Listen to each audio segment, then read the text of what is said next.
Bukan darah supaya hak tu ambil luar. Ni darah proses dalam perut ibu yang sesuai dengan dia tu lah, dalam tali pusat tu. Jadi makanan dia. Sebab apa dia tidak keluar, dia jadi makanan. Dia berubah tu, tukar tu. Ini diriwayatkan oleh Abu Hafs bin Shahin, dan selagi lebih kurang lagu tu juga. Antaranya yang diriwayatkan oleh Asram dan Daraqutni dengan sanadnya daripada Aisyah tentang perempuan hamil yang mendapati ada darah keluar. Aisyah kata, al-hubla la tahid, perempuan yang mengandung tidak keluar haid, wa taghtasil wa tusalli, dia perlu mandi dan bersembahyang. Mandi itu sama ada sebagai rawatan kepada istihadah. Dah tidak haid, istihadah kalau ada, mandi. Ataupun kalaulah dia tu mari kotor, lepas tu istihadah tak jelas hak mana ni. Bila dia sudah agak ini skalanya mari kotor, bila habis tempoh tu mandi, semayalah. Sepos skala lah, sepos sebelum pada kita sudah bicara dah. Aisyah kata perempuan yang mengandung tu tidak mari kotor. Tu ada. Dan dia tak akan kata begitu mengikut pendapat dia, kecuali dia tahu daripada Nabi SAW. Ini walaupun berhenti setakat Aisyah, kita nampak Aisyah saja kata, tetapi ini orang panggil mauquf fi hukmil marfu'. Mauquf, tetapi sebenarnya pada hakikatnya nilai dia tu sama dengan sampai kepada Nabi juga. Sebab dia tak akan kecek benda-benda lagu. Ini masalah hukum. Kalau tidak masalah hukum pun, kalau masalah lain lah, dia bukan doktor nak tahu darah haid ke tidak haid. Dia bukan doktor.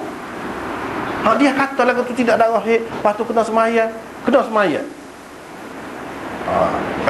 Dah tidak darah haid, kena semayang. Baiklah, kalau dia mana-mana, kita kata tak boleh, ni masalah hukum ni. Kalau bagi kotor, mana boleh semayang. Itu kalau dia kata ikut suka hati dia, itu menceroboh hukum, tak boleh. Yang kedua, kalau kita kata ini bukan masalah hukum, bukan nak cara masalah hukum, nak rakyat itu bukan darah haid, tapi darah istihadah, dia tahu mana, dia bukan doktor. Dia boleh cek, boleh tengok lah ke mana-mana. Jelaslah kepada kita hak dia kata tu dia tahu daripada Nabi SAW.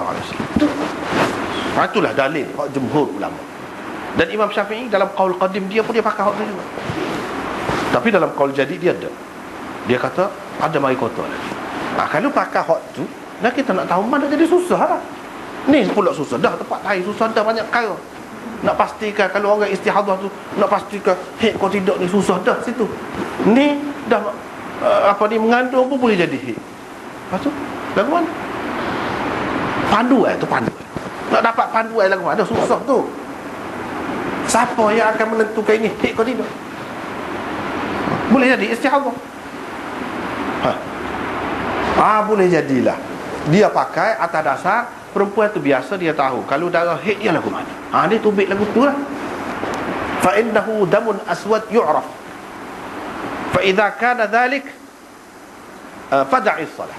Nabi SAW kata dalam hadis dia, dalam hadis dia kata, inilah pegangnya orang-orang ini. Darah haid itu adalah darah hitam yang dikenali oleh orang perempuan, dia kenal. Bila mari darah tu, fada'is salat, kamu tinggalkan sembahyang. Dia kata kepada sahabat perempuan. Tapi hadis itu tidak sahih. Itulah benarnya. Kalau kita mengaji hadis ni tidak sahih. Nanti kita akan tengok hadis tak sahih lagu mana.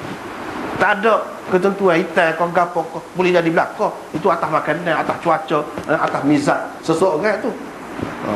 Bukan semua perempuan darah haidnya hitam lagu tu. Boleh jadi warna lagu lain. Nanti kita akan jumpa Aisyah orang mari kan. Tadi kita sudah baca dah. Wak mari kapah tu, tengok hak kuning tu haid ke tidak. Dia kata kalau selagi tidak putih, tak seduk gaduh lah semaya tu. Menunjukkan kuning kau gapo ke haid lagi. Tu hak sahih, hak dalam Bukhari ni. Kalau hak tadi damun aswad yu'raf tu dalam Abu Dawud, hak tu tidak sahih. Tak boleh buat pegangan. Apa kita nak tahu mana? Kita lihat pegangan tu. Doktor boleh royak. Ini darah kamu darah haid. Ni bukan darah istihadah, boleh royak. Susah tu. Kena pergi jumpa doktor ambil Doktor tu kena masuk dalam apa ni, itu dia lah, pahit dia, sakit dia tu kena puasa pula, susah tu. Kan kalau pakai hak ni senang. Bila ingatlah, bila mengandung ada darah, tidak darah, senang. Lepas tu darah istihadah, apa faedah? Banyak faedahnya Tuhan buat gitu. Banyak faedahnya. Lepas tu warna tak boleh kira. Dia sepuluh najis lah, sepuluh tahik lah. Tahik ni satu warna apa? Tidak satu warna. Air kecing pun tidak satu warna. Tahik lagi lah. Lagu tu lah juga ni. Tak boleh nak pegang tu dari segi warna. Lepas nak pegang lagu mana? Susah. Apa ya? Senang pakai hak ni, senang. Ini pendapat jumhur ulama. Sebab tu kita kadang-kadang kita Syafi'i saja. Tahu kau hak tu pendapat majoriti kau tidak? Tahu kau? Kau pendapat minoriti. Hak jumhur ulama hak mana? Lepas tu Imam Syafi'i ada berapa pendapat? Sini ada dua. Dan bukan hak jumhur. Hak jumhurnya hak kata bila perempuan mengandung tak ada bagi kotor. Kau senang pakai kaedah tu. Senang. Bila tidak bagi kotor, semaya. Selama mana? Kalau mari darah istihadah tidak menghalang seseorang itu daripada semaya. Itu masalah kait dengan kita ni, masalah hukum. Kita nak tahu hukum tu. Sebab salah kalau mari kotor kita semaya. Salah dia muka Tuhan tak bui. Tapi kan kita berada dalam kesukaran sekarang. Sebab tak tahu darah ni darah kotor ke tidak. Faedahnya banyak. Yang Tuhan buat gitu tu banyak. Nak tahu dah kandungan dalam perut tu lagu mana. Sebab tu kena pergi cek. Kena pergi rujuk kepada doktor. Lagu mana cerita ni, buat apa keluar darah. Doktor boleh bagilah apa yang patut untuk dia. Arahan.